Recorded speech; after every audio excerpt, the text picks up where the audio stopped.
Имаше една прича од твоето детство во врска со угриз. Се чудат, значи, како од дете кога ме каснало куќе и потоа како голем дел од животот го посвети фактички на кучињата.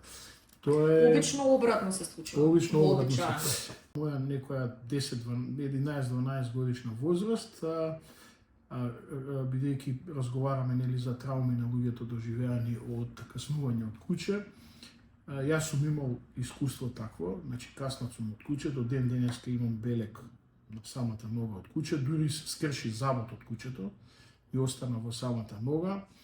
Значи при една прошетка, односно ме испратија моите да купам нешто од продавница и бидејќи јас сакав кучиња, ги гледав, имаше глутница кучиња, на собрани 5-6 кучиња, од глутницата се оддели едно куче, ми приде, во тој момент не знаев дека ќе ме нападна, ме касна за нога. При самиот Не испровоцирано, не нити испровоцирано ништо. Мислам дека тоа куче што ме касна можеби беше едно од тие алфите што беа во самата глутница, може беше и самата алфа. Приде, ме касна, ме затресе, како што знаат тоа да го направат кучињата. За жал, при тоа тресење му се скрши завод и се врати во самата глутница. Потоа, јас си отидов во продавница, завршив работа, иако имав болка. Болката од после осетив, не во моментот на самото каснување. Тоа е заради адреналин. Така, да. И кога стигнав дома, веќе моите веднаш ме однесоа во тогаш уште на инфективна во државна болница и имав многу болно искуство, значи ми го вадеа самиот зап од ногата, од бутот и ми ставаа инекции околу раната и во самата, значи, рана требаше да ми стават инекции. Од 5 издржив 3 инекции ми ставија. Потоа требаше, значи, да примам едни инекции кои се даваа стомачно, меѓутоа за тоа требаше одобрение од моите родители. Исто така на моите родители им беше наложено да, ако може да го фатат кучето, значи се обиде татко ми, го бараше ми звае кучето, еднаш го виде, меѓутоа не успеавме. Тоа се 80-ти години, сега протоколите се малку изменети, да. 83-та година од прилика така нешто. И лежев некои си 3 дена во болница, не ги примив тие вакцини против беснило, бидејќи можеше од тие вакцини да се случат нус појави. И татко ми не дозволи, бидејќи се распраша и тогаш не беше распространато беснило, имаше многу малку шанси да тоа куче било бесно. И сега апропо Се извинувам, и според Facebook групата беснилото е лажна болест. Не е никако лажна болест. Апсолутно се славам. Не е никако. Прво преносител на беснилото се најчесто лисиците, може да бидат и глодарите, а најчесто се лисиците, а на нашето подневје се случува да преку ловечките кучиња или оние кучиња кои се чуваат неконтролирано во селата, можат, значи, да се заразат од мртва лисица или да ги касне лисица, да се пренесе и потоа да го пренесат тоа на населението. Познате, колку што јас сум информиран, познате само еден човечки случај на човек кој се спасил, значи, од беснило. Колку што јас сум запознат, само еден случај во историјата на човештвото си има... Да, смртоносна болест. Они рачунаат 100%. Сега некои држави се, значи, на таа зелена листа, некои се на црвена листа. Еве, например, беснило во Египет као држава, бидејќи таму бев една година на одмор, е на црвена листа. И таму, да речеме, многу мачките имаат беснило, имаат мачките, а мачките се таму домашен миленик број 1. Таму кучињата не се толку. И на еден одмор, еве може да ви кажам, бевме 2 пара и детенце бевме на одмор, имавме 2 каснувања. Девојчето беше каснато и мојата супруга беше касната од мачка. Да. И ајде не кажам дека од 10 дена одмор имавме некои 3-4 дена, имавме проблеми по болници, сепак тие држави нормално бидејќи тоа го има кај нив се поспремни од нашата и од нашите соседни држави, затоа што кога дојдовме во Македонија, буквално серум немаше никаде. Дали дека толку време немало деснимо, серум немаше никаде. Но отидовме малку со разговорот на друга страна. Така, Сакам да кажам дека како човек што веќе бил каснат од куќе, во тоа време некои си добри 2 години јас гледав да се изолирам од контакти со животни. Значи Општо сите животни. општо. Значи тоа беше еден период онака, не знам сега дали тоа е нормално, може би кај некој Докторот ќе каже. Од тогаш сум пак уште еднаш каснат од куќе, значи на изложба, и тоа бев каснат од куќе во работна класа, додека го судев. Меѓутоа, во еден период, од кога се ослободив од тој страв, доста често имам маркирано во клубот за германски овчари. Често пати имавме, Маркирање веќе симулација на напад. Симулација на напад, да, со ракав имам маркирано многу пати, имам значи доста работни часови маркирано. А како успеа да ја надминеш, да стигнеш до тој момент? Само да ви излажам сега, во моментов не знам. Едно знам, после 2 години од тоа бевме на едно патување со моите на гости, бевме во Војводина во Срем, таму купив првиот број на ЗОВ го купив, списание за германски овчари. Видов една реклама за еден германски овчар увезен од Германија и од таа слика, дека тогаш уште немаше компјутери, интернет и толку, се заљубив во таа раса и полека почнав да се интересирам и едноставно тоа некако. Значи, тоа траеше 1-2 години, после 2-3 години тоа помина и кога веќе ги почнав да одам често пати по изложби, се ослободив од тоа, почнав и да маркирам, доста имам маркирано на ротвајлери, на добермани, на германски овчари, буквално на опасни кучиња. Да, и сум се нашол у ситуација пак да бидам каснат, меѓутоа сум избегнал. Од толку многу судења, често пати сум бил сигурно 10 пати во ситуација каде што на само судење куќе се обидало да ме касне. Меѓутоа, од толку искуство, веќе самиот момент вие кога го гледате куќето, едноставно знаете дека јас го знам моментот, едноставно го знам моментот кога веќе куќето се спрема да го направи. Тоа е веќе дисквалификација? Јас не сум дисквалификувал куќе, иако сум бил каснат, јас тоа куќе не го дисквалификував, тоа беше во Црна Гора, куќето беше од Франција и дури добив голем аплауз бидејќи не го дисквалификував куќето. Што се случи? Тоа беше... Извини, Габи, како кинолог, зошто мислиш дека се случуваат нападите и зошто ги оправдуваш во оваа ситуација? Да напоменеме, се работи за животни. Нели, животното има право да изреагира некогаш исто како и луѓето, со тоа што ние не би нападнале на тој начин.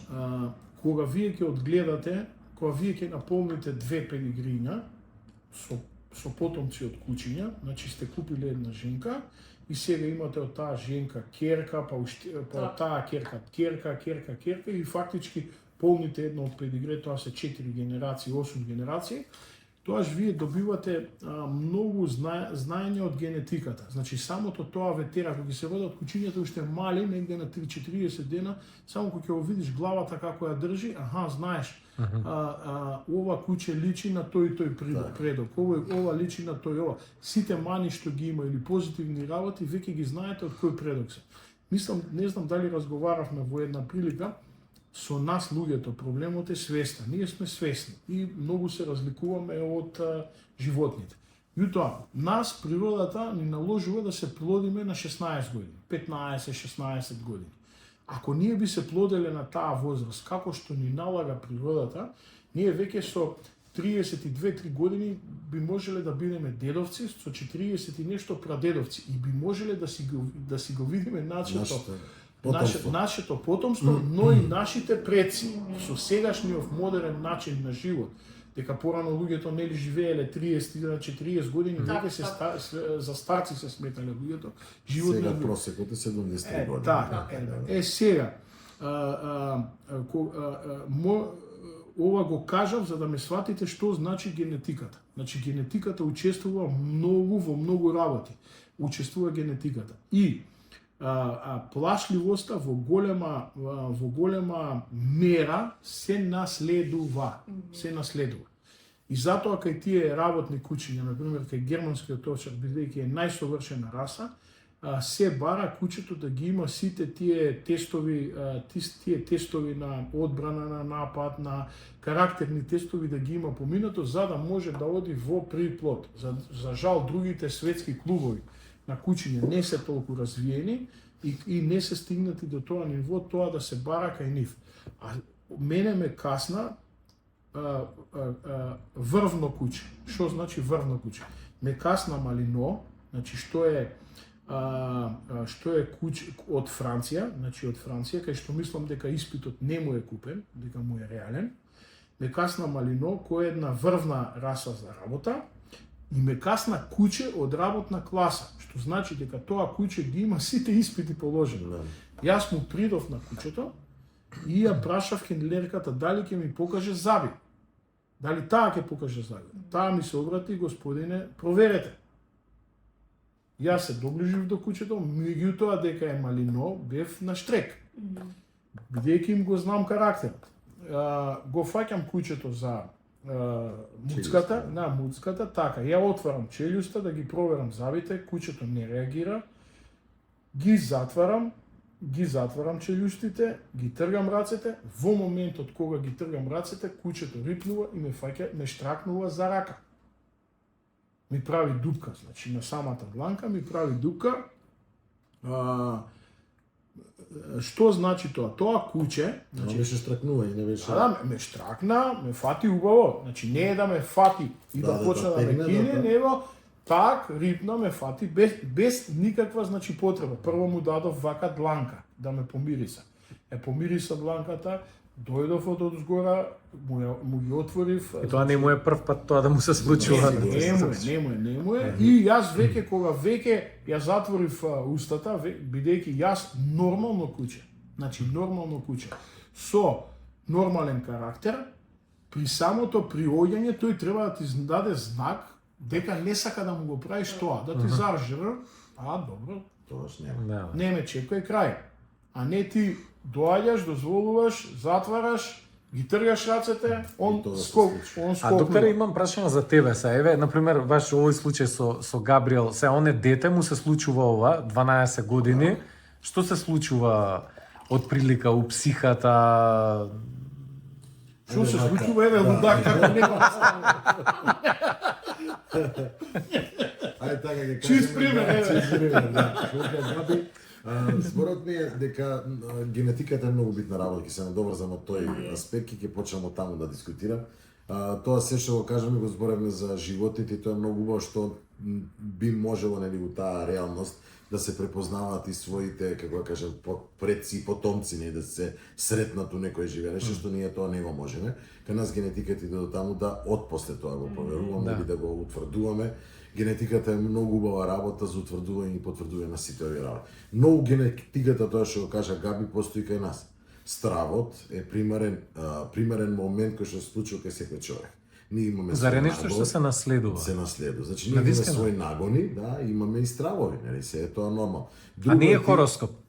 Не е хороскоп, не е продукт на социјалните мрежи во модерно време, па да кажа дека не се умира, нели, од Така. Ајде, еве, бурум каснувајте, нели, Габи каже дека е кидам јаке ме каснете. Мислам, нели, у Македонија се случија и такви немили настани да се изгубат живот, и тоа детски живот, да се разбере. Зашто немаме губење на возрастни, нели, животи од кучиња и такви работи, овде имаше случај на деца која ќе го пројават првиот момент на страв при таа или бркање од глутница и тоа. Детето е прво безпомошно. Животното тоа го препозна, го скенира, го гледа. Еве сега како интернационален студија Габи може да каже дека тие и другачие прецепираат.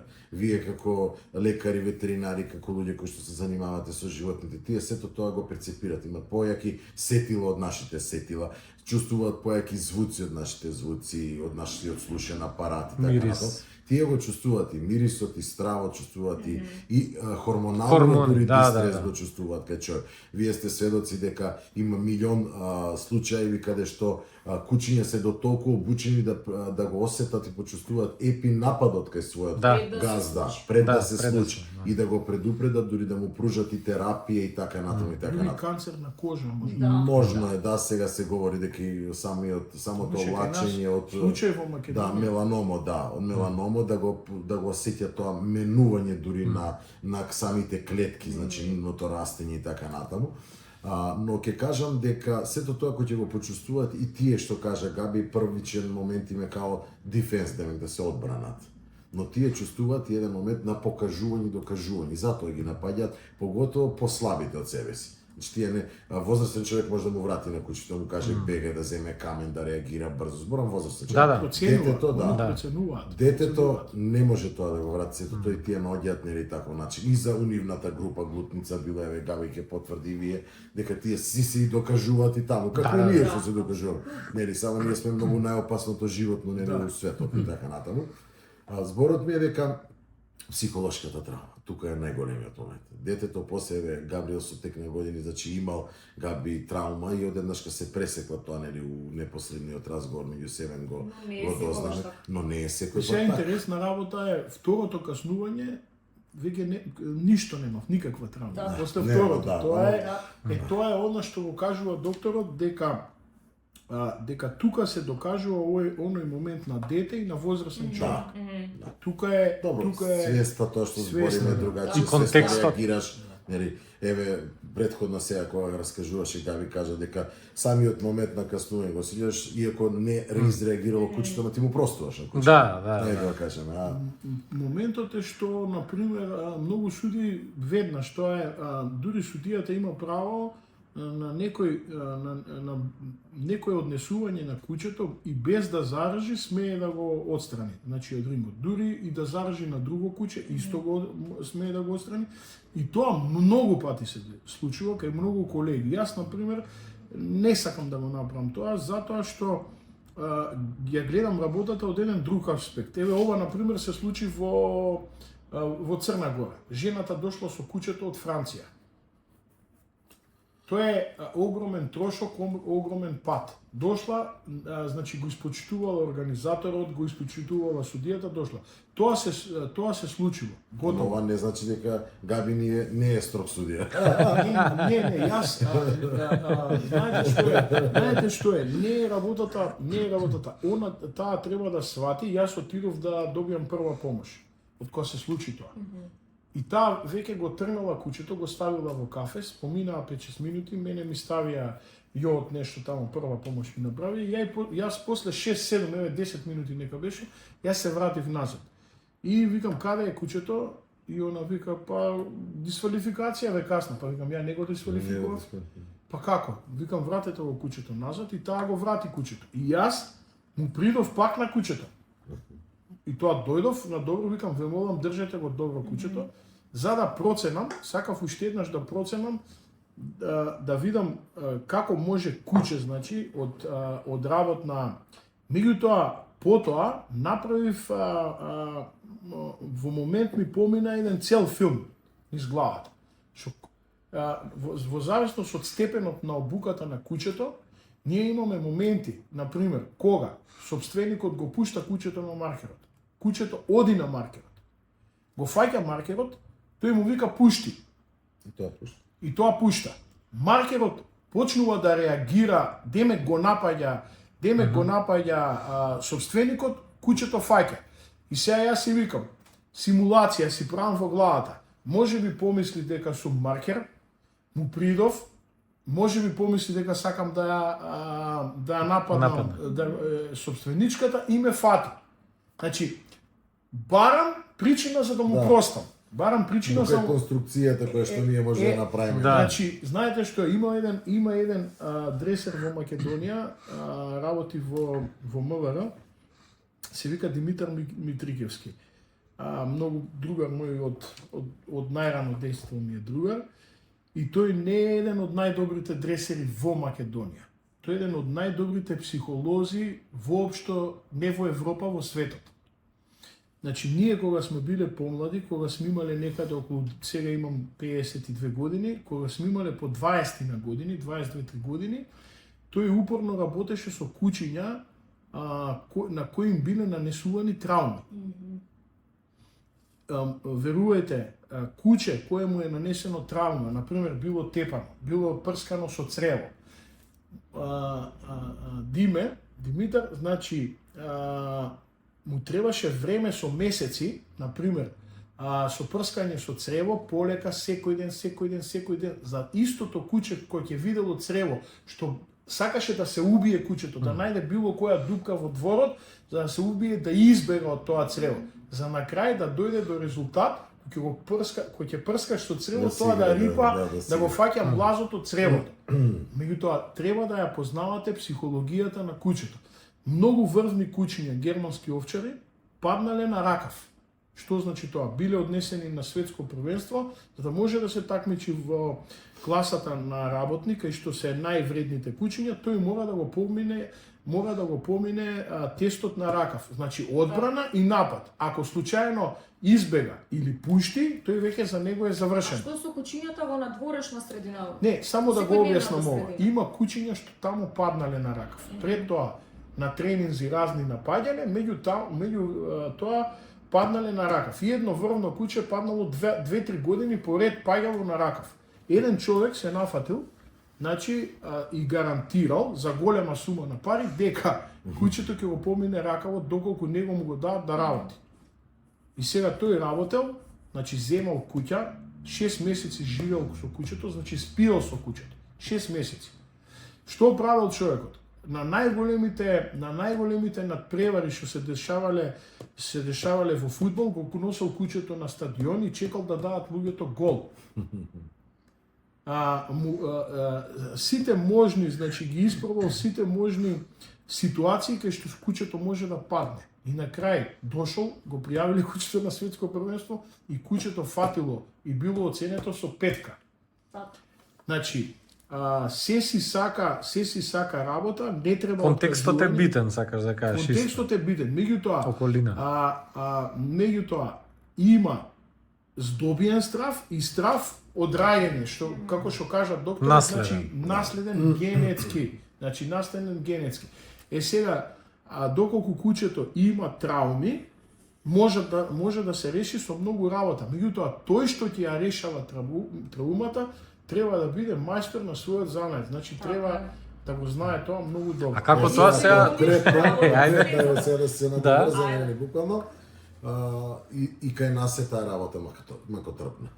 Значи, децата кои што се угризани од кучи, тие веќе рачунате дека се тоа како што го кажуваше до сега судијата, дека буквално се одбиваат секое животно, дури секое животно. Ти имаат страв дека повторно нешто тако може да им се случи. Потребна е психолошка работа.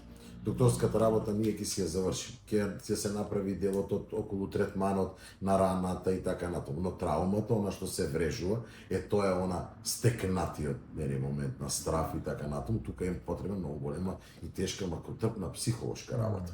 Психологот мора да работи на детето, родителите мора да работат на детето, полека да му објаснува дека нема да се случи тоа, па да шетат со него, па да се наоѓаат заедно со кучиња. Најбитна работа е да купат куче. Така. Од сите тие моменти најисплатливи момент е да се купи куче у домашниот, иако му предизвикува некоја од бебенца, од мал, папи, да почне да го засакува како тако, за да некако ги убедиме дека тоа нема да се случи повторно и дека тоа е психолошки страх. Зашто?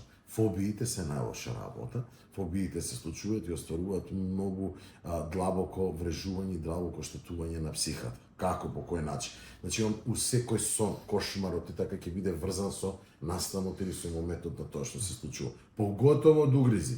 Дали тоа ќе се манифестира фантазијата кај децата, знаете дека е прекумерна и безгранична, ќе се случува, ама ќе биде врзано со некаков угриз.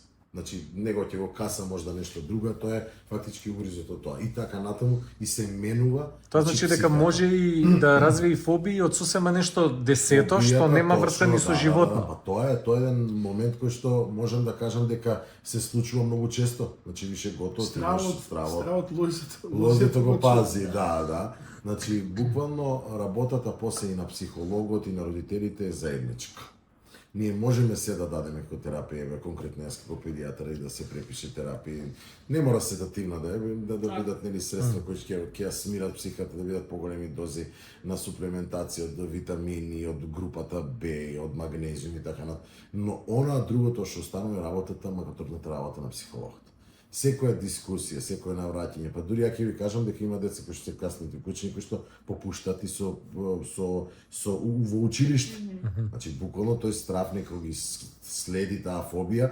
Јас ќе кажам дека еве ја баш читав на овие социјалните мрежи дека пошто имаше многу од страна на одбрана на животните, а и зашто нели имаше дури виц направен, вика ја давам предлог не кучињата се кастрираат, не да им се извадат. Нели имаше мала зафркаванција, но ќе ја кажеме дека таа е у тој правец. Значи ти џабе тие што нема се множат сега, знаете дека и продаваат кучиња надвор, можеби некои учествуваат у целата ситуација и кучињата се изнесуваат од Македонија надвор, но зборам дека кучињата касаат. Тоа е реалноста. Кого каса, Тоа име одбранбен, природен одбранбен механизам. Значи ние не ги обвинуваме кучињата, ние секогаш мораме да се оправдаме. Доколку кажуваме дека оние трауми што кучињата ги доживеа, дека децата најчесто се оние кои што се малтретирачи на животни, нели па тоа му е на него. Некогаш малку но пак ќе кажам дека јас сум од аспект дека човекот е човек, животното е животно. Не правиме ништо, не имаме одличен соживот, еве судијата нека каже и вашите искуства дека значи милоста доаѓа кај луѓето. Да, првото животно кое што живеело со човекот е кучето и кучето се рачуна дека е најдобар пријател на човекот и така натаму и дека еве случајот кој што го кажуваш се судијата дека човекот поминал 6 месеци со дури со спиење со тоа животно, значи у тоа веруваме. Но дека има начин, нели случаи што се случува и треба веќе да се подигне нивото на свесност околу заради психолошката травма, заради сето тоа. Ја ќе кажам промена на личност. Тоа е најопасното што може да настане и да отиде у правец на една F-диагноза, која што не сакаме никој да е. Последното не наш што е, извинете вака сега, за да не ми отиде. Не, ако ова е убава дискусија може да си разменуваме. Знаете што е?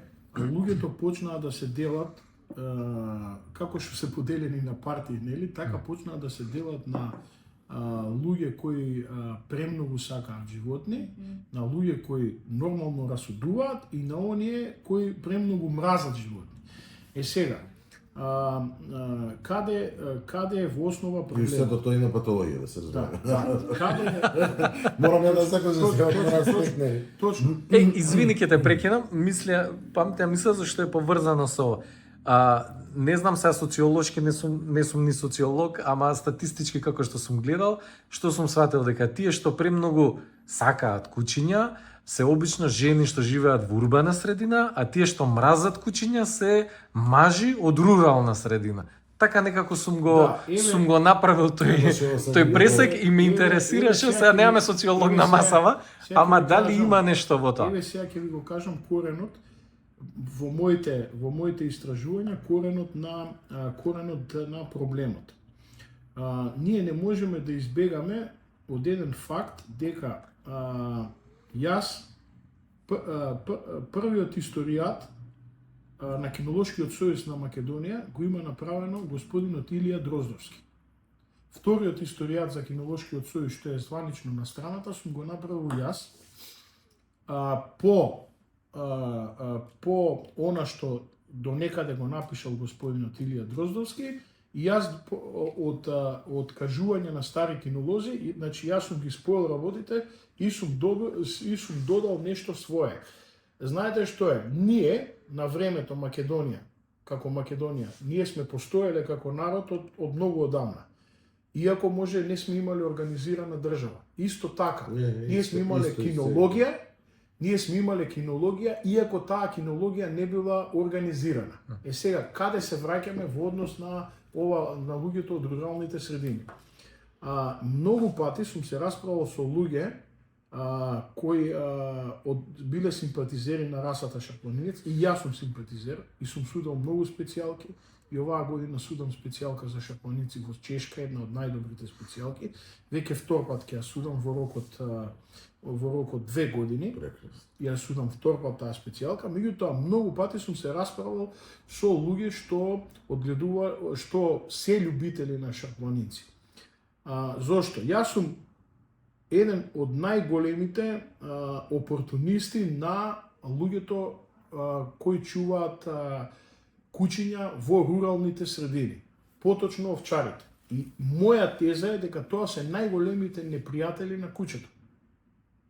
Сега ќе ви кажам зошто. Најпогрден збор на времето бил, осте го, тој е овчар. Тоа бил најпогрден. Сега ќе ви кажам зошто. Зашто човек што не го бивало за ништо во она време, значи, не го бивало за занает, не го бивало за школо, не го бивало за нива, станувал овчар. Сега тој човек му е одредувал судбината на кучето и на целото стадо. И на целото стадо кое значи безпрекорно се борело да го одбрани стадото од природните непријатели, како што се лисици, волци, чакали, мечки, било што. И тие, буквално, тука на Балканот, овчарите балкански, можете да ги видите пред 100 години како изгледале, или пред 50 години на слики, и можете да ги видите овчарите во Германија, како изгледале. И по самиот изглед ќе сватите за што се работи. Доволно е да видите физиономијата негова, нивна, главата да ја видите, и ќе видите дека таму нема интелигенција, нема ништо таму. И ја упропастиле расата, не само што ги упропастиле расите, додека луѓе не ги земале од град тие кучиња и ги симнале доле и не ги направиле раса, овие горе не направиле ништо, упропастиле илјадници кучиња. Тие не сакаат една вакцина да стават на кучето. Тие не сакаат една огрлица против крлежи да му стават. Не, тоа било природа. Кучињата во природа, како се вика, тоа крлежите била добра работа, бувишто имале добра работа, кој остане жив? Се челичат со други хора, да. А тој може да носи најнов мобилен, значи може со джип да иде на стадото, може да иде во стадото со джип, значи тој може да се модернизира се, овчарот, ама во однос на кучето тоа треба да остане одгојот како што бил пред 200-300 години. Сега, од таму потекнуваат тие ликови што имаат избегано од село и кога стапнале на асфалтот тука, еве да го кажам градски, било каде, тој на сила морал да чува кози, морал да чува овци, морал да чува крави. Кога дошол кога стапнал на асфалт, него тоа му е казна. Он кога ќе види животно, за него тоа е казна. И тоа е веќе психологија. Тоа е психологија. А кај жените што ги сакаат животните е недостиг на деца. Значи жената после второто Потребата да се грижи за нешто. Потребата да се грижи за нешто, тоа е. Затоа што сегашните жени или немаат деца, или не сакаат, или имаат едно или две, а треба да имаат повеќе.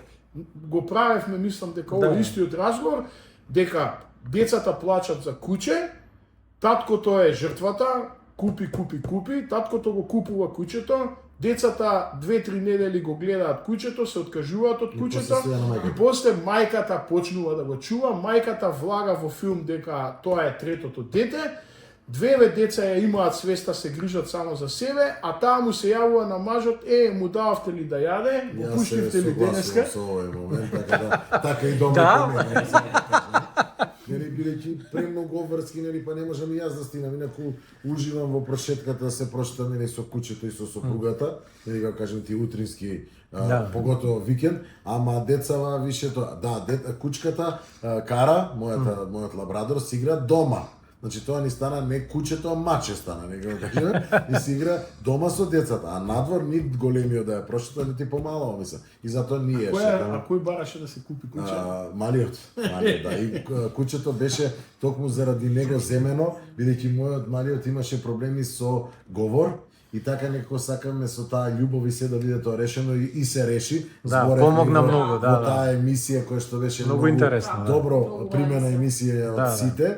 Луѓе, дури моите пациенти кои доаѓаа кај мене ми рекоа, значи вие докторе сте имале проблем, да, баш така Да, се да. испоивме, нели? И ние куќе му земавме, нели, на моето дете, значи, и беше расата на брадор, тоа ми се допаѓа, нели, како кажеме, вие стварно сумни куќиња, сега Да, судијата точно нека е, каже, точно е. За навистина, овие тој мајчин ситуации спустик, да. Најголемата придобивка луѓето не можат да ја сватат од куќето. Која е од куќето? Ние забораваме дека ние тотално се одделивме од дивата недобрена природа. Единствената карика што се уште нас не поврзува со дивата природа е куќето. Сега, една работа. На статистиките што се правени, вие со куќето добивате милост и вашите деца се учат на милост низ куќето. Да, тоа се. Луѓе што се растени со животни и со куќиња, помалку имаат извршено убиства, помалку имаат Статистички, насилства, сите тие работи. Зошто? Затоа што имаат некоја одговорност према животното. Дури и се подобри брачни партнери. Тие што растеле со растере со куќи, животно, имаат, да, со знаат што куќи. значи обврска. Колку и да децата го губат интересот за куќето, Подоцна ќе им се врати, да знае. да, им се враќа и има една друга работа. Тој можеби, детето можеби го мрзи да го прошета денес куќето, тоа го прави таткото или мајката, меѓутоа кога куќето ќе дојде да се гали со него, тука веќе има една кохезија. Значи тука веќе кое е куќето болно се сите загрижени дома. Тоа е многу, тоа е многу кога куќето ќе направи нешто добро, некој трик, сите се радуваат, дури тоа го постираат по интернети, се гордеат со тоа. Значи на некој начин, еве кога доаѓаат кај нас на изложби, па ќе им победи куќето, па тоа веќе е празник, па Фешта. пехарот, па фешта, па ова па она. Така да Ќе се сложим ова што го кажа, ти извинувам, те прекинав, нели, кога се случи првиот напад на еве, да кажеме, епилептичен напад на моето куче, тоа беше најверојатно од хипервентилација, дали беше и можеби од некој отров што комшиите знаат, нели, таму тука, нели, покрај оградата да се става. Небитно, бидејќи лабрадорите се многу познати дека се лакоми и така, нели, се јадат. душкат, јадат, пика, ностоп те гледа и течат лигите, нели. И тој факт, нели, е многу убав, но сите бевме околу куќето кога се случи тој напад. Ајде, медицинари сме, нели, во домот, па некои изреагиравме посвесно, нели, иако тука имаше она борба како за како за наша дел од семејство, ама нели? тоа е школа за децата. Да, и грижата, значи буквално да се крене, јас реков неа пипат, чека нека помине овие тонично-клонични грчеви, кои што обично се случуваат, не беше со голема хиперсаливација, но имаше, нели, како кажеме. Сето тоа кога се случи, сите се сплотивме. Значи, како одминува напади, сега, фала му на Господ, не даваме габа, се дават одредени, нормално, хуманите лекови се веќе дават на кучињата, затоа се, нели, у синергизам. Дури истите болести ги имаме, нели, горе-доле, со некоја разлика. Зборот ми е дека тука се сплоти семејството и сега како на наредните овако се случуваат по некој пат, нели, по некој, сите знаат како да изреагираат во семејството, ама таа е главната. Нели, на незе и се радуваме за тоа. Се плашиме да не се случи напад, значи ностоп да не е на сонце, да нема хипервентилација, Алек да не ја форсира да претера утрчање, уфрлање топчета, видите годините, нели, како и кај нас си го прават своето. Да се навратам на околу сето ова што и досега го абсолвираме како дискусии, како мисла, траумата е иста. Значи, дали тоа ќе се случи на животно или на човек, траумата е иста. Но, имаме една поголема, некаква сега, нема да кажам дека тоа ќе звучи хеситирачки у целата состојба, но човечкиот живот е човечки живот. Тој човек треба да подоцна придонесе во општеството.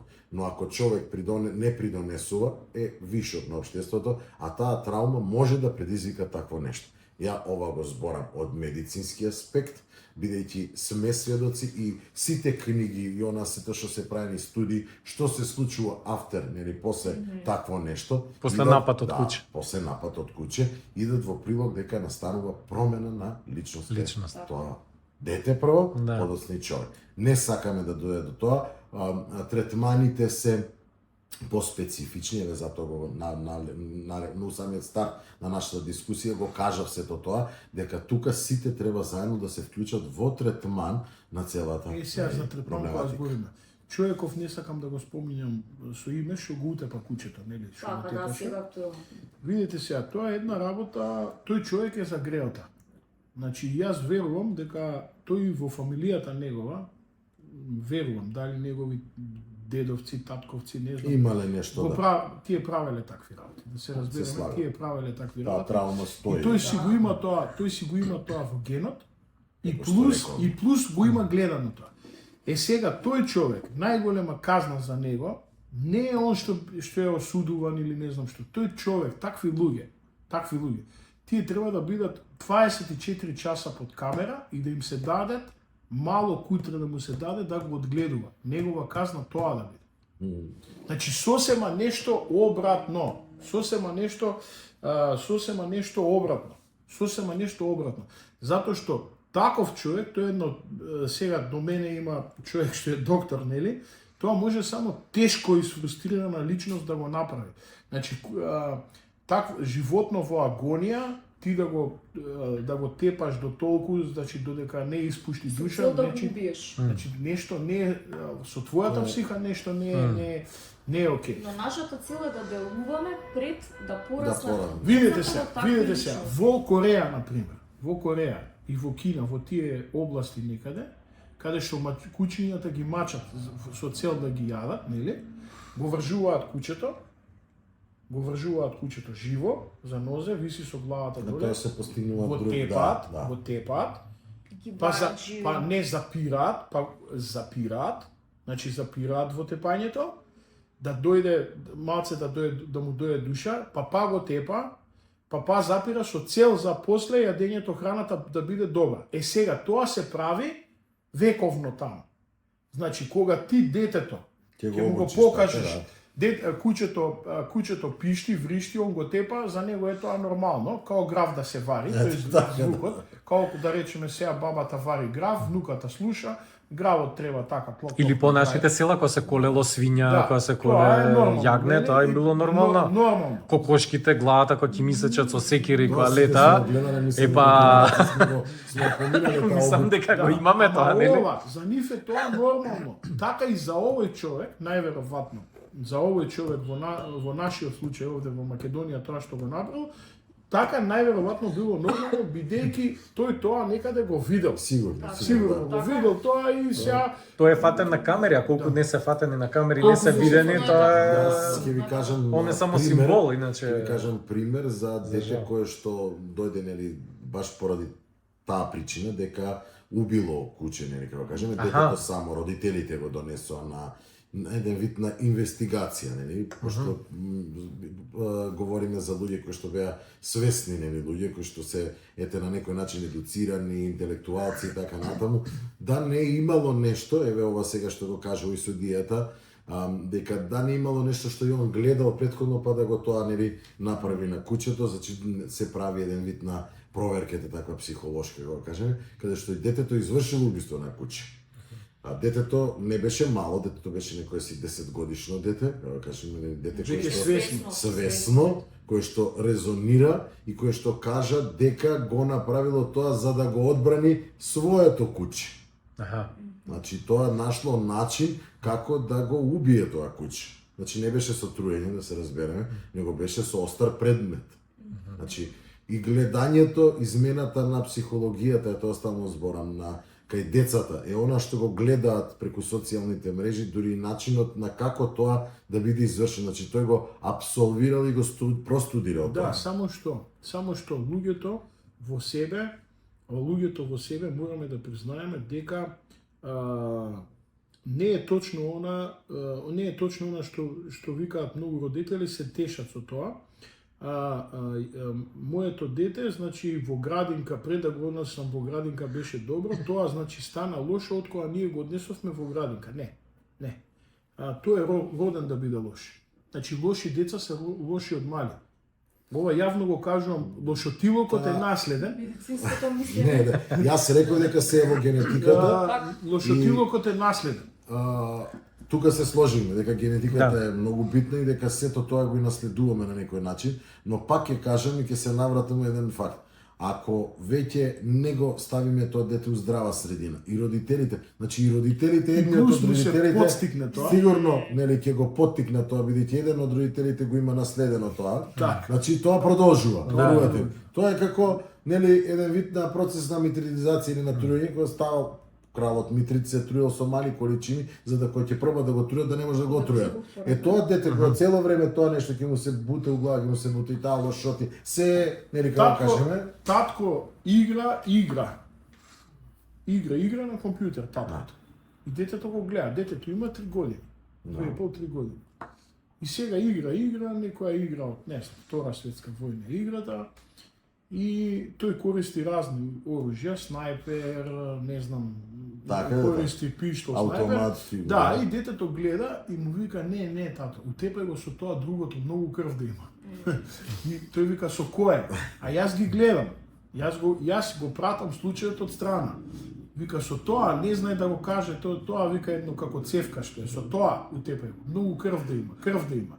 Значи, 3 годишно дете ја има агресијата во себе, значи, и го пука, ја зима Бранова должена сме, значи реков дека од екранот тие сето тоа го абсолвира. Така и детето тоа го видело како тој начин да го изврши. И ние сме тие родители кои што јас сум пукал еве Counter Strike играат моите двајца сина. Да се разбере, значи пошто ја играм Counter Strike, тие ме гледаат да играм. И еве ги продолжив.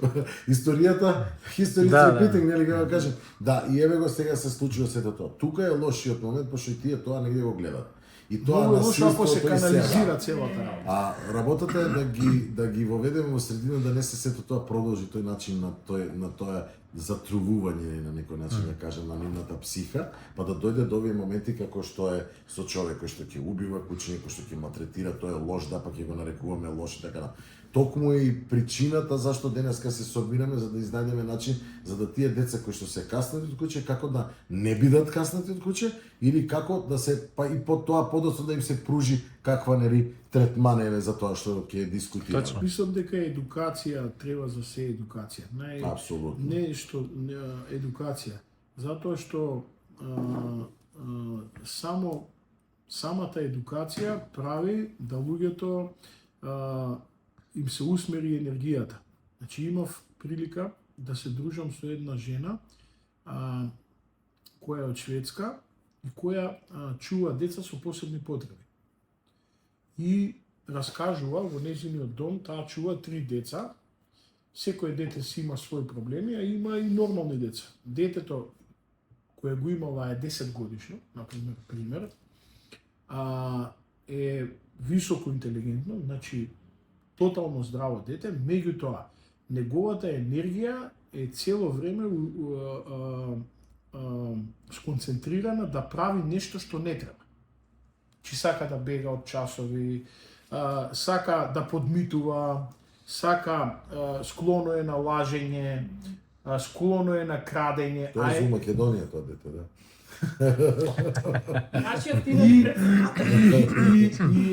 И жената вика, за мене е предизвик, бидејќи таа жена работи со деца професионално во институција, плюс дома чува такви деца. Во Шведска има такви програми има. Да.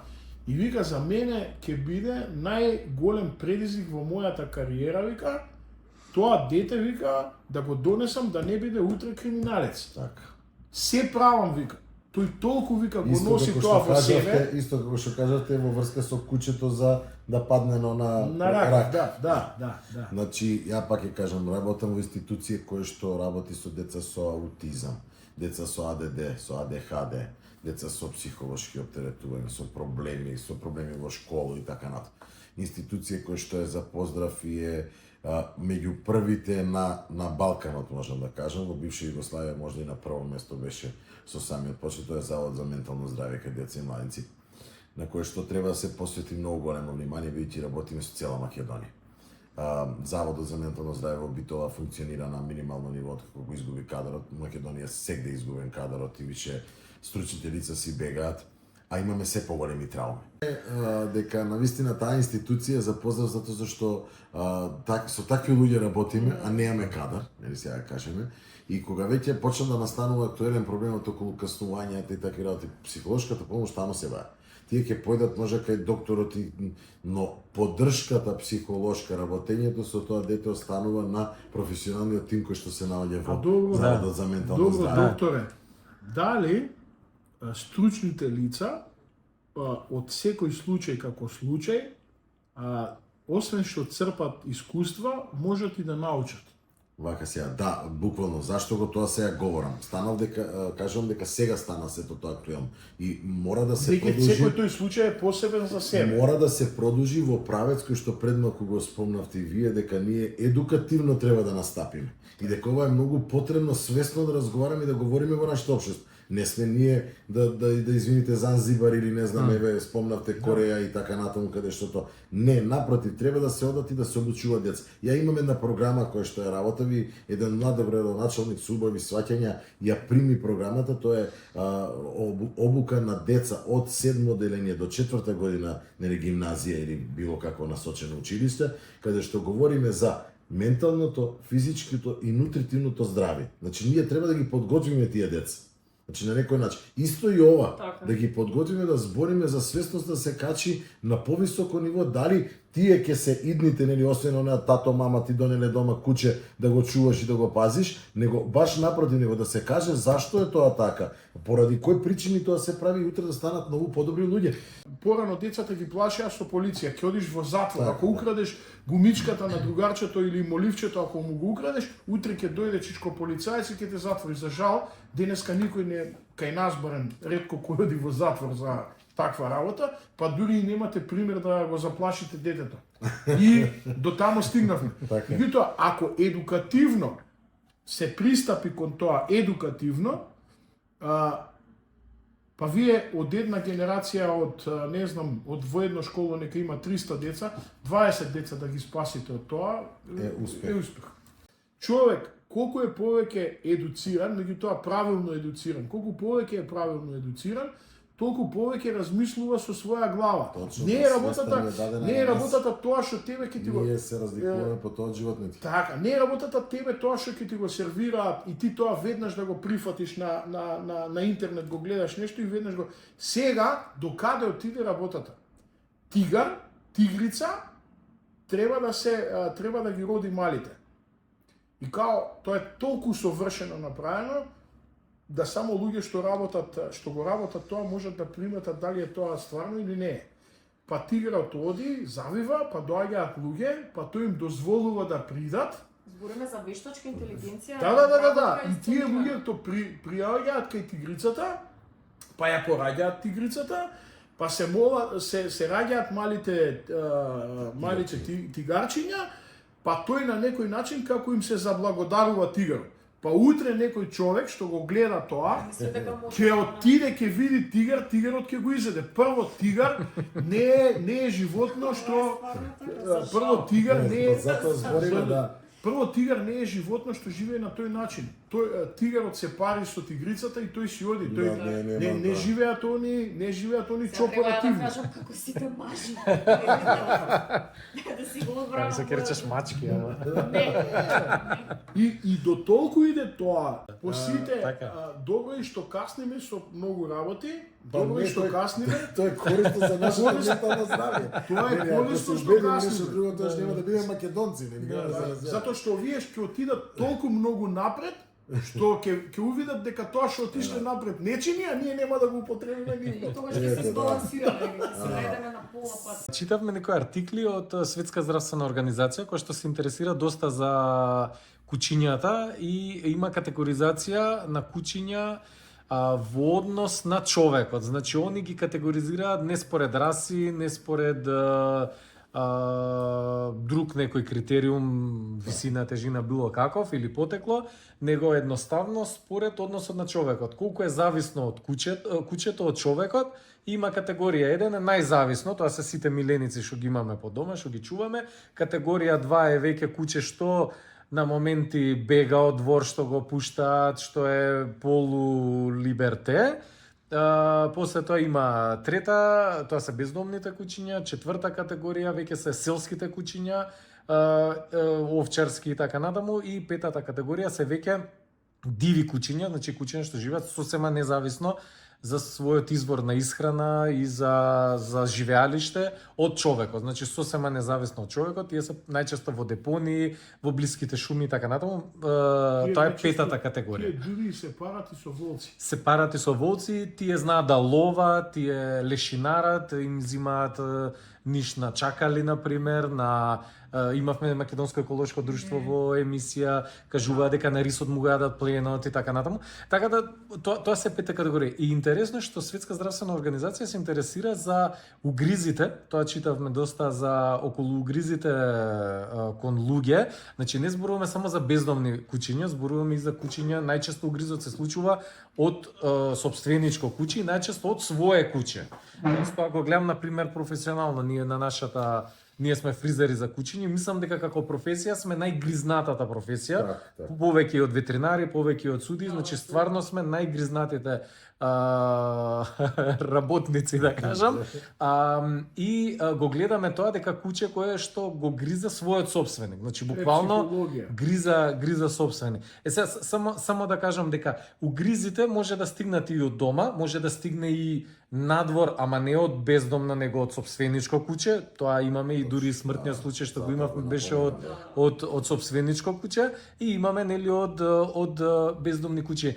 Светска здравствена организација зборува на светско ниво, зборува за епидемија на угризи. Значи така е карактеризирано тоа. Епидемија, и како што кажа ти, докторе, дека сега ние се соочуваме како ново нешто во нашето општество. Зашто е нормално? Ако вие секој ден работите со нож, така, шансите да се исечете се многу поголеми, ако не, доколку сте работник кој работи, да речеме готвач или кувар, спрема нешто со нож работи, нормално е дека има многу поголеми шанси да се повредите од нож. Луѓе што се столари, што работат на пила, многу од нив им фали дел од прст. Ако работите со огин, можете да се изгорите, нормално. Проблемот не е тоа проблем, него колку порано во минатото куќиња се чувале во дневна соба дома, колку се чуваат денес.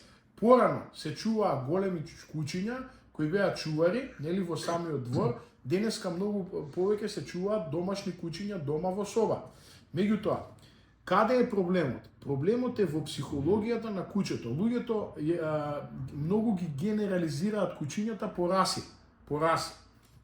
Што многу пати не е тоа баш така. Често пати, нормално дека во трета група, да речеме, по FCA се териери. Териерите се, да речеме, по нервозни куќиња. Зошто? Затоа што териерите се правени во Англија во времето кога имало куга, колера, разни болести. Сега тие се правени, зошто е направен териерот? Териерот е куќе кое било потребно, значи да ги спаси луѓето од глодарите кои во тоа време биле главни преносители на болест. Мачка како мачка, да, она е ловец, меѓутоа она лови, ќе си го изеде глушецот и веќе ништо повеќе не ја интересира. Значи, може би извадена да не јаде. Сега, мачката како мачка... Имате може да го гледа се. Да, мачката како мачка е добро животно да ја имате на посет каде што живеете, за нормално да лови каде што нема наезда. Меѓутоа, каде што има наезда, вас ви треба, нив им требало тогаш да имаат, значи, животно кое тоа ќе го прави многу брзо и не од храна, него ќе го прави тоа од лудост. Да не се лажеме. Дел од териерите се неуротични куќиња. Значи, ти во една минута да убиеш 70-80 глувци, тоа е, значи он го фаќа, так го убива, вториот го убива, третиот го убива. Тоа е пореметување. Значи ти сакаш, ти убиваш, значи тука нема милост. Тој глушец и тој има право на да живее. Значи тој исто се родил, значи вселенава, Господ, природата му дала живот. Сега ти париш еден таков неуротик женка со уште поголем невротик мажек од него. Секогаш ако е женката добра, за незе се бара уште подобар мажек, а во случајов уште поголем невротик. И ти сега тоа кога го имаш во крвта и го работиш од генерација во генерација, ти добиваш куче кое е убиствена машина. Ние сега сакаме тоа да го признаеме или не. Јас ги сакам териорите, јас судам третата група, нормално. Сега во поново време, значи англичаните со бултериерот имаа голем проблем и сакаат да докажат дека од едно најмоќно куче, со најмоќен стисок на вилица и со еден таков темперамент ќе успеат да добијат куче кое е милосливо и тие навистина успеа, бидејќи после толку години вие имате бултериери кои се мачиња. Буквално, значи, тие генерацијски ги избација кучињата кои пак се вртиме околу генетиката и наследност. Затоа го слушам да Многу интересно. Сега, јас ќе се вратам затоа што ова не може ние да го направиме во еден подкаст, треба бајаги многу време. Каде е проблемот? Значи, лабрадори имате вие што си е доминантно кучето. Ама знаеш што, лабрадорот тој најлесно се дресира, ќе го земам, ќе го чувам дома. Да, они се 6-7 во легло, просек. И сега имате 3 мажјаци, 2 женки. Еден во нив е најалфа. Еден од нив е тој што вика јас сум главен и готово. И сега ти одиш, а ти си човек кој не е баш некој што е доминантен, нели? Си така нормален човек и го зимаш него дома. И нели тоа е малечко, го носиш дома, он е убавко, све му ставаш да јаде, му се приближуваш да му дотуриш вода, он мисли дека сакаш да му го земеш јадењето и заржува. Ти вика, чекај, ја јадам, почитувај го тоа, јас ке се најдам, а после ти ако сакаш ке јадеш. Кучето нас не гледа како луѓе, тоа не гледа нас како кучиња. Тој мисли дека е како во нашето тело дека е, дека и тој е рамен на себе, затоа што тој во моментот тој тежи да речеме килограм и пол, а вие сте 80 килограми да речеме. И сега тој ви се спротиставува. Значи логично размислување е дека он во себе мисли дека е рамен во моќност со вас и ви заржува. Вие се повлекувате. Зашто? Зашто вашата баба и дедо на времето ви рекле дека куче кога јаде не се допира. Значи не се чачка. И вие не сакате да му направите ништо, не сакате да му се спротивставувате. Во моментот кога не сакате да му се спротивставувате, тој вика, аха, јас сум овде алфа. Значи он е донесен во нова средина каде што тој си го бара местото во хиерархијата. И сега, таткото да речеме како татко, не му прави ништо на кучево, не дај Боже ако во фамилијата никој не се погоди од 4 члена, најчесто ништо да не му направи, значи тој готово на некој начин загосподарува. И утре ти го шеташ, тој не те слуша, затоа што тој мисли дека е алфа во самата средина и не почитува никој. И многу е тешко такво куче да го ставиш во ред. И како завршува сега приказката тука? Најчесто кучето е големо, почнуваат собствениците да се јавуваат на телефон и знаеш да го даеме некој да го издресира. Готово завршена работа. Нема проблем, ќе го издресира. Ќе дојде дресерот, ќе го земе кучето, пред вас ќе биде добар со кучето, нормално, куци, ќе го стрне на страна, прво што ќе биде, кога ќе му сржи, ќе добие еден добар ќотек, и уште еден ќотек, и ќе свати дека над него има алфа, и него се ќе го слуша. Ако ќе го врати кај вас во фамилија, додека е он тука, додека ќе биде добро. Првиот момент кога ќе ја напушти просторијата, ќе си биде он главен. Да се надоврзам, вие потоа со тоа куче правите проблем на сите околу вас. И на другите собственици кои што имаат кучиња. Имате дома проблем, значи раководи кучето, буквално. Вашето дете гледа како не треба да се чува миленик, ако имате деца збориме. Значи вие правите еден глобален проблем од тоа што не сте едуцирани. Точно е тоа. А тоа е, видите, нас не само, како што рече докторот, ние го имаме во сите клетки на општеството, ние го имаме проблемот. Не е тоа само со кучињата. Така. Тоа и со децата. Тоа е во секоја клетка на општеството, нас ни се случува тоа. Тоа ни се случува во фирма, во бурекджилница ни се случува. Значи секаде ни се случува. Зошто? Затоа што ние сакаме се површно. Апсолутно, да. Да, сакаме се површно. Не сме темелни воопшто и да. се е површно, да. Каде е работата? Сега или од секогаш? Па ја мислам дека од секогаш од секогаш. Зашто па ние сме различни, зашто еве сега ние сакаме да ги воспитаме нашите деца во тој правец. Значи нас некој така не е оставил малку површно, нели, да се самиот да си го бараш местото. За одредени работи корисно, сме станале луѓе, сме се изборили така натаму со своја помош. Не викам дека нели има и други нели што се избориле, но од друг аспект пак сме биле некако површно за такви работи. И тоа го продолжувам пак за нашето дете, пак ќе кажем ај као уредо е преска предмалку што каже и студијата, демек некој смета мора така да биде, нели како каже. Или кучето заржало заради тоа што те и да се трнеш ти кажала така бабата или дедот. Пак е значи се површно направено. Значи немаме такото. Поради таа причина е потребно здружување на неколку фели околу апсолвирање и решавање на овој проблем. На сите проблеми ќе кажам, но буквално за ова што денеска го дискутираме. Затоа викам, се потекнува од семејство, здраво семејство ќе значи и здраво општество. Ако продолжиме така. И баш поради тоа токму од начинот од кој што го сега дискутираме, истото и тоа што ќе го пренесеме и за нашава денешна тема, околу гризите, значи, дали ние ќе воспитаме дека треба да се сакаат животните и да ги сакаме животните, но и како да се справиме при ситуација доколку дојде до такво нешто, пошто мора и такво нешто да се случи. Па неизбежно чуваме, сите чуваме кучиња многу. Јас на времето, кога се вселив во зградата пред каде што живеам, пред 30-на, скоро 30-на години, имаше една фамилија која имаше милени куче. Сега, еве да кажам дека можеби секој втор стан има куче. И тоа е тоа. Нормално е дека тие кучиња ние имаме некогаш лоши денови, тоа куче ќе има лош ден. Ако ние во школите, например, им објасниме на луѓето што значи еден миленик и тој миленик какви карактеристики треба да има. Значи, мачката е мачка. Тоа е домашна мачка. Си има и латинско име. Значи, меѓутоа, таа е окарактеризирана. Мачката е пред се предатор. Окарактеризирана е како животно од фамилија.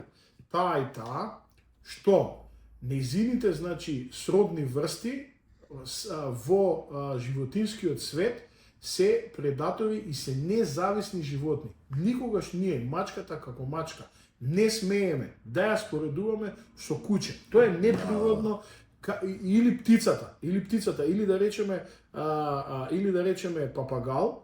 Дури папагалите се зависи дали се афрички, дали се австралиски папагали, се карактеризираат по свој хрчак како хрчак било кој миленик. Затоа едукацијата пред се, ако од најрана возраст му се објасни на детето дека мачката е такво животно и во една смисла треба да ја изглорифицирате мачката, треба да се глорифицира. Зошто? Затоа што секое животно што е дојдено на овој свет е дојдено со причина. Ништо не е случајно. Секое животно си има зошто оно обстанало. Ако тоа му се објасни на едно дете од предшколска возраст или пример второ, трето оделение, дека мачето расте такво е, вакво е, оно лови, прави ваму таму, дома може да го чуваме вака, онака неговите предци, не знам, неговите сродна фамилија како што тие животни кои што го преживеале потопот, крај на приказната, тие се одберените животни. И мачката како мачка е корисна за тоа и тоа. Во ниеден случај мачката не може да биде подмолна. Така, не може да биде, затоа што таа нема свест да биде подмолна. Меѓутоа, треба да се проучи нејзиниот карактер, затоа што секое едно маченце или кученце е индивидуа и не треба да се генерализира спрема раса. Сега, многу е битно и тоа, кога веќе сме го земале да го чуваме, тука има плусеви и минуси. Ама со кучињата, например, има голем проблем, хуманизација се прави, ама огромна. Значи, ја го гледам и како клиенти, ама го гледам и на страна и по социјални мрежи. Веќе потенциравме зошто е тоа така. Можеби е навредливо за некоја група, нели ќе се каже дека немаат, не сакаат, нели моментот што го кажавме за децата, сегнаш дискусија со политичарката, нели навредливо се тоа. Меѓутоа сакам да кажам, ние мора да ги прифатиме сите различности јавно, приватно, нели кој како си сака. Меѓутоа и тие луѓе мора да прифатат дека имаат потреба да се грижат за нешто. И зошто имаат таа потреба? Тоа што Не, ама тоа е супер, ама само сакав да кажам, само свеста кај нив да се развие, јас го пробам ова затоа што мене ми фали можеби нешто, поради која да е причина ми фали. Ама знаеш оно што го каже и Габи околу мачката, тоа е, мислам, исто важи и за куќето. Ти ако не го сватиш како животно, со свој инстинкти, дека оно зашто јас читам, вика, не може, вика да куќе да не гриза никогаш, само од себе. Да ме као нешто си му направил ти. Може му направил некој, а може би наследил, како што кажавме. Значи, не може... Да, тоа е животно што е инстинктивно и кое што комуницира со угриз пред се и меѓу себе, они комуницираат со гризање. Кое што е контролирано и на кој начин. Да, значи тоа е за нас насилство. Меѓутоа, тоа е така, тоа не е бебе, значи тоа не е... Луѓето се тепаат меѓу себе. Апсолутно, и вербално, вербално може многу да се повредат.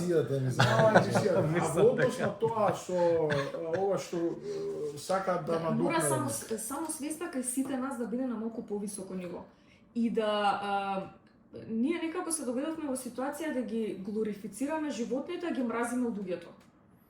Да, тоа е точно, меѓутоа има еден корен, има еден голем, има секоја работа има свој корен. Значи без корен ништо не постои.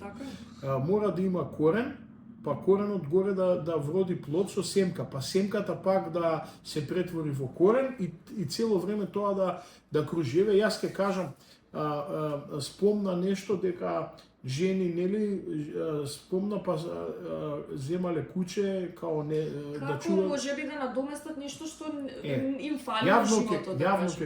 Јавно ќе кажам, значи. На сите млади девојки, жени,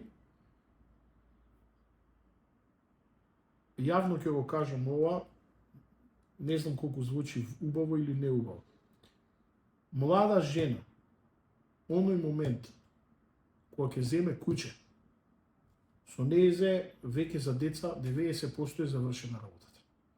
Сите што го слушате овој подкаст и сакат и сте девојки и сакате а живеете сами и си имате куче или мачка, било каков куче или мачка како миленик, ако сакате да створите фамилија, немојте да го направите тоа. Јас ги сакам животните, не е право време да го земете тоа. Затоа што куче и маче не може да замени фамилија и дете. Прво ние сме социјални битија сме како луѓе. Нашиот живот е во просек 6 или 7 пати подолг од кучешкиот живот. Така да, најголемата грешка е кога млади жени, посебно кои живеат сами, зимаат таков тип на миленик, во многу голем процент остануваат сами. Доколку тој што сака да створи фамилија не е за него тоа. И за мажи, и за жени. Не. Јас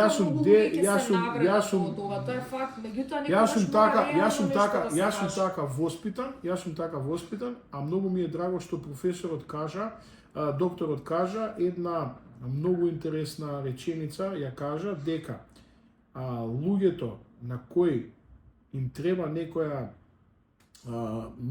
помош, а пред тоа можеле тоа да го направат без да им се укаже таа помош, доколку биле едуцирани, на крајот остануваат терет на општеството. Затоа, за да не никој да не биде колку можеш помалку да бидеш терет на општеството.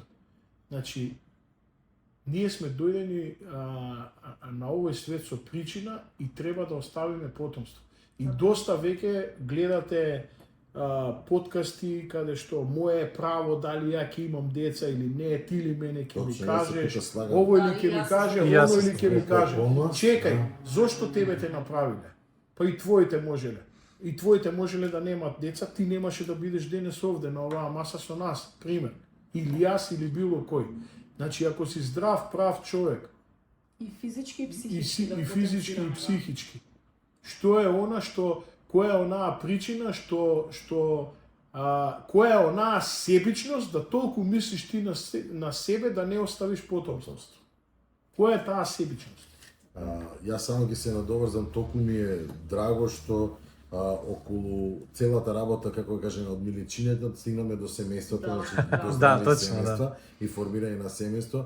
Ќе кажам дека бидејќи се е со причина, не постои ништо без причина, дека ако правиш и добри легла, еве сега ќе се помеша малку вашата работа, сметам дека се некој го определил тоа да и престане некое легло, нели? И тоа е со причина. Така, абсолютно.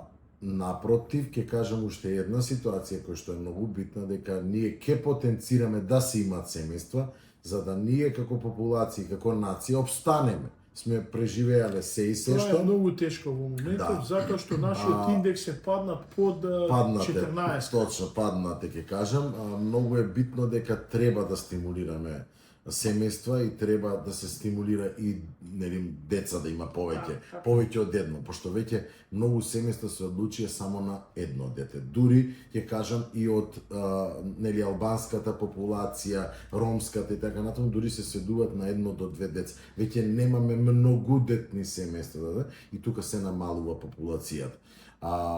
Пак ќе се навратам, уште еднаш само ќе го потенцирам тоа, бидејќи мала ни емисија. Здраво семејство значи здраво општество. Доколку правиме здраво семејство, ќе имаме и здраво општество, ќе имаме и здрави деца, ќе имаме и се оние проблеми за да може полесно да ги надминуваме, ама со умни луѓе. Јас имам многу мал заклучок и секој може да се каже после заклучокот.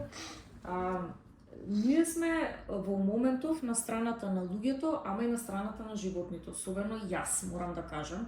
Значи, покрај тоа што ние целта да ги едуцираме од најмладите до повозрастните, целта ни е да ги заштитиме животните за да немаме такви случаи какви што имавме. Едукацијата на луѓето да помогне во благосостојбата на животните. Само на тој начин можеме да им помогнеме. Со ова сега што ни се случува околу, колку и да се навредуваат луѓето кои што ќе го погледнат, слушнат тоа на било која тема денес, целта апсолутно не е таква, туку ние да им помогнеме заедно на луѓето и на животните. Значи, оваа група нема да ги кохезија на соживот меѓу луѓето и животните. Апсолутно. Во која што и двете групи ќе живеат добро или многу добро. Значи, нема да страдаат ниту тие, тоа не е целта. Не ни е целта да ги чистиме улиците од бездомни животни или не знам што да правиме, целта ни е тие животни да живеат добро. Сега не живеат добро, тоа го е факт. И поради тоа што не е само животните не живеат и луѓето не живеат добро.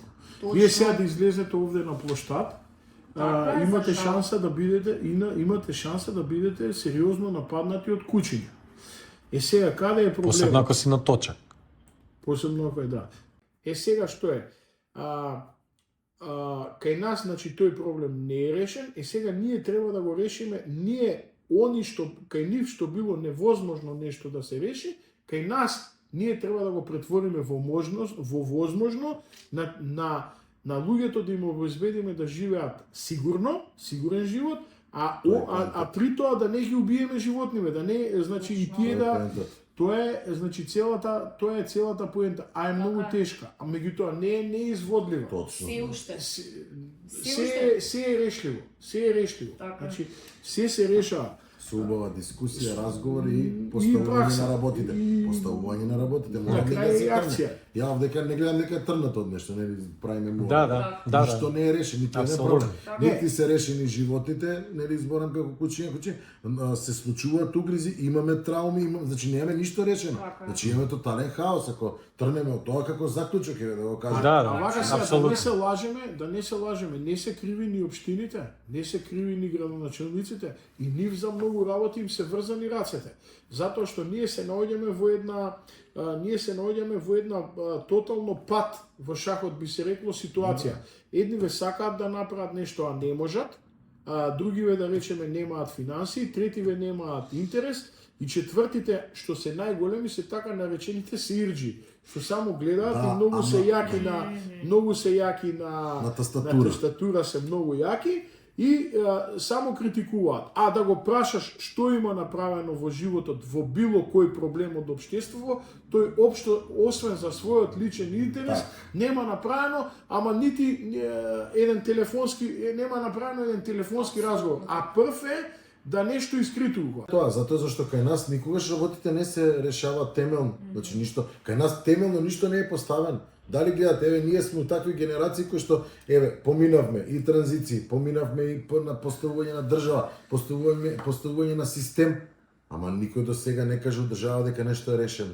Значи се и кој да дојде и нареден, се едно те исто станува. И ние не викаме дека сме безнадежни, но сакаме да младите нешто подоцна преземат. Нека бидеме ние тие кои што штрчиме, нека не скратат, не е битно, но да дадеме некаква си искра за да се случува. Пред малку што кажа судија дека на вистина тој што е јак на тастатура, тој не го видел тоа, но тој што е јак на тастатура и го прави сето тоа, никад не е бил повикан па да биде едуциран, да се разбереме. Не викам дека се криви новите градоначалници, старите градоначалници, него никој од нив тие не употребиле никаква сила, не ги слушнале подкастите и секое тежнење да се направи вакво нешто или да се даде било какво решение. Не, тоа е најпаметен. Ова мимо, нели, сакам да кажам дека сите имаат некаква си доза на егоизам или на пак ќе го кажам, доза на само себе си, нели, така ќе се изразам, дека тој се не е така. Значи, таа гордост, еден имал гордост и тој паднал, дали ме разбирате? Таа гордост не треба да имаме, него треба нешто да се трудиме да го направиме. Без гордост, без ништо, со љубов. Пред малку дискутира. И храна да правиш, и што да правиш во животот, да го правиш со љубов. Значи, кој ќе го правиш со љубов, тоа ќе успее. Значи, мојата работа и да е 1-2 часа и 3 часа, не, мојата работа трае повеќе, нели како да кажеме, но е со љубов. И секој вродува со плод. И јас се радувам на тој плод. Кој ќе видам дека едно дете прозборил, дека дете со аутизам ги дава првите знаци на съвестност. Верувате ми дека тоа не само солзи, емоции, такви работи.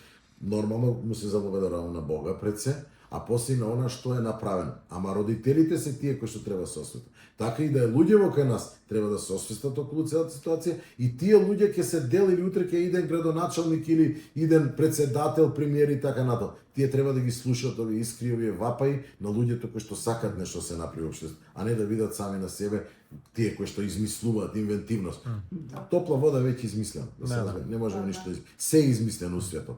Така да верувам само едно, да си ги воспитуваме нашите деца и да тие идни генерации бидат тие кои што нешто ќе направат, не до сегашни генерации што нешто сме стагнирали или не сме направиле нешто, но да бидеме тие кои што ќе го дадеме таа искра, ќе го дадеме тој така кажеме таа светлина на крајот на тунелот, стално што е зборат и политичарите и што лупат, него да кажеме нешто дека треба да се оформат такви организации кои што ќе ги поддржуваат во овој случај и луѓето и жртвите од тоа нешто и животните. Така да не можете, него сите како да кажеме у таа синхрона или како кажеме убава креирана средина да има соживот, нели најнакрајшта не поштени случај. Тоа сам да го кажам. Супер. Фала на сите. Мислам дека може со овие убави зборови да завршиме. Можеме. И да се видиме у наредна прилика со проектот.